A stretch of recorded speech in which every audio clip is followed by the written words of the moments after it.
கர்த்தருடைய நாமத்துக்கு மகிமையுண்டாவதாக. இன்றைய வார்த்தை மத்தேயு 14:27.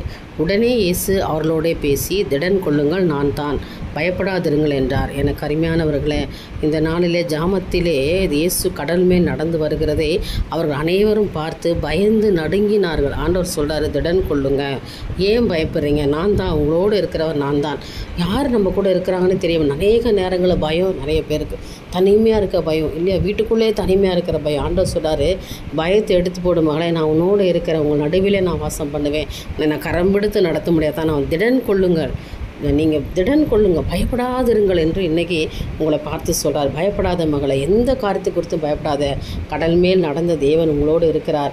எந்த ஒரு சூழ்நிலையிலும் ஆண்டவர் பாதுகாக்க அவரால் முடியும். அவர் உங்களை பாதுகாவலராக இருக்கிறார், அவர் உங்களோடு இருக்கிறார் என்பதை மாத்திரம் மறந்து போகாதுங்க. கர்த்தர் உங்களை நடத்துவார். நம்பிக்கையோடு இந்த நாளை தோங்குங்க. ஆனால் பயப்படாதீங்க, கர்த்தருக்குள்ளே மகிழ்ந்து களி கூறுங்க.